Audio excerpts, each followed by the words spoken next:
बहुत मुबारकबाद। क्रिश 3 की अगर बात करी जाए, आपके रोल को, आपके किरदार को काफ़ी सराहाया गया है। जी।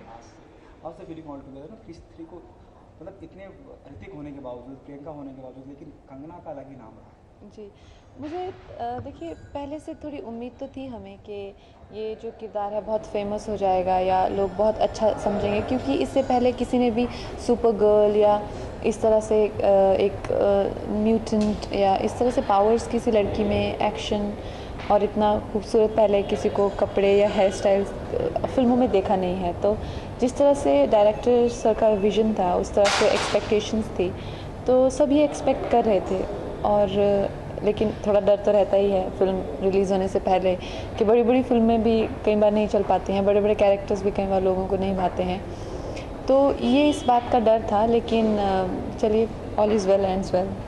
कंगना, किस किस बिना पे आप अपनी फिल्मों का चुनाव करती हैं? मतलब जो भी किरदार होते हैं वो याद रह जाते हैं, चाहे वो फैशन की सोना हो, चाहे और भी आपकी फिल्में हो, किरदार याद रह जाते हैं, चाहे तनु हो। जी, मैं हमेशा मेरी ये एक कोशिश रहती है कि मुझे हमेशा अच्छे किरदार मिलें। जब नहीं मिले तो ऐसा नहीं है कि मैं कुछ करती, मैं तब ऐसी छोटी मोटी फिल्में भी कर लेती हूँ।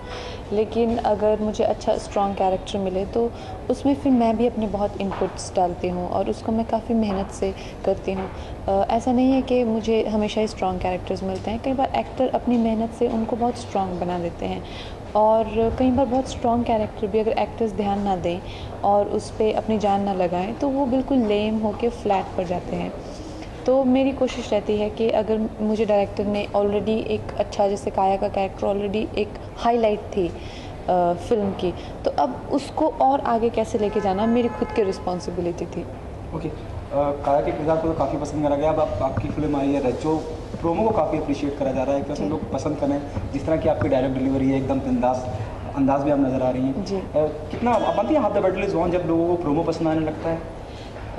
हमारी तो यही उम्मीद है कि लोग सराहें फ़िल्म को। बहुत मेहनत से बनाई हुई फ़िल्म है, एक बहुत ही रियल स्पेस में बनाई हुई फ़िल्म है और अलग है, बिल्कुल अलग है। साइंस फिक्शन जो मेरी अभी पहले आ चुकी है उससे तो बहुत अलग है। मुजरा वाली की कहानी एक ऐसी साहसी लड़की की कहानी है जो कि एक अपना उसका सपना है, डांसर बनना चाहती है। तो देखिए अब क्या होता है, कैसे लोग इसको परसीव करते हैं, कैसे किस तरह का रिस्पॉन्स देते हैं। कंगना, आपके अगर स्टाइलिंग की बात करें, जिस तरह के आपके कपड़े रहते हैं उसको भी, आपके स्टाइल स्टेटमेंट को, आपके फैशन स्टेटमेंट को बहुत जी। अप्रिशिएट करा जाता है इंडस्ट्री में, या जब बाहर की बात करें हर जी। जगह। अगर रज्जो की बात करी जाए तो बहुत अलग तरह का मतलब आपकी कॉस्ट्यूम वगैरह है, आपकी जी। भी आपकी किरदार की वजह से जी। तो उसमें कुछ खास ध्यान रखा गया था, और ख़ास आप एक जैसे आपने बताया कि आप जिस तरह किरदार निभाने उसके लिए कुछ वर्कशॉप वगैरह थे? उस किरदार में जैसा मैंने कहा, बहुत ही रियल स्पेस में वो किरदार है। और इनफैक्ट सेकेंड हाफ तो इतना रस्टिक इंडिया में इंटीरियर्स में चला जाता है, जैसे महाराष्ट्र के इंटीरियर्स में, जहाँ पे मुझे घड़े में पानी भी भरना है और जो जैसे चूल्हा जला के जैसे रोटियां बनाते हैं वो सब मेरा किरदार का एक हिस्सा है। तो जैसे मेरे डायरेक्टर की रिक्वायरमेंट थी कि मैं उसको बिल्कुल उस किरदार में वैसे ही, जो गांव के लोग थे वो सब रियल थे, जो वहाँ के आदिवासी लोग थे, उनके बीच में मुझे घुलना मिलना था।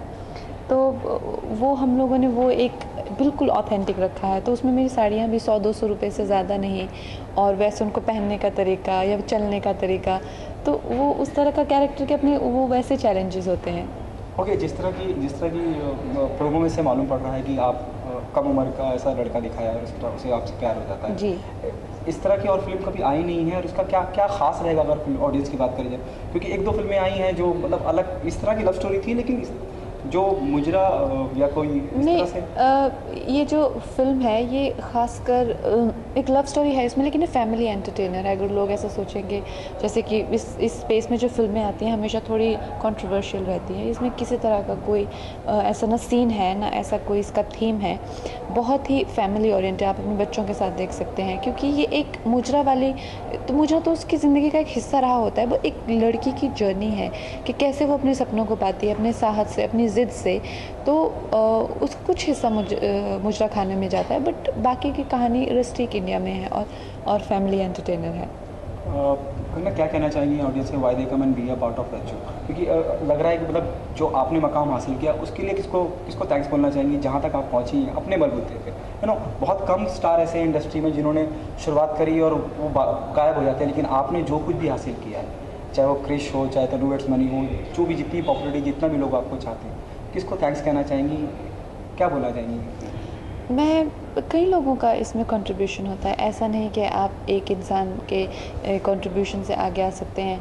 कहीं वो इंसान जिसने आपको ब्रेक दिया पहला, वो फिर वो इंसान जो आपको एक और आपकी ज़िंदगी की बेहतरीन परफॉर्मेंस, कोई आप में फेथ दिखाता है, कोई आप में कोई आपको कुछ सिखाता है, एक जो इंसान आपको धोखा भी देता है छोटा सा, वो भी आपको एक लेसन सिखा के जाता है। तो ऐसे कई लोगों का कंट्रीब्यूशन रहता है किसी के भी सक्सेस में, और मेरा भी ऐसा ही है। मैं काफ़ी लोगों के नाम ले सकती हूँ अभी इस टाइम पे, जैसे भट्ट साहब का नाम, मिलन सर, मधुर हो गए, मेरे खुद के जो टीम मेरे साथ काम करती है, जिन्होंने अभी जैसे जिस इंसान ने सोचो क्रिश का मेकअप और हेयर किया, वो भी एक काफ़ी बड़ा आर्टिस्ट है। तो इस तरह से कई लोगों का, एक आर्टिस्ट के पीछे कई कलाकारों का हाथ होता है जब एक आर्टिस्ट आगे आता है। कंगना के फैंस को क्या कहना चाहेंगे, रज्जू से क्या नया मिलने वाला है? रज्जो एक अलग कहानी है, उससे एक अलग एक्सपेक्टेशंस होनी चाहिए, और बहुत रियल स्पेस में है, और एक रियल लाइफ स्टोरी से एक लड़की रज्जो जिसका नाम था उसकी ज़िंदगी से पे आधारित है। तो जो वास्तविकता होती है वैसे ही उम्मीद करें, जो क्योंकि बहुत ही वास्तविक फिल्म बनाई गई है। Thank you so much. धन्यवाद।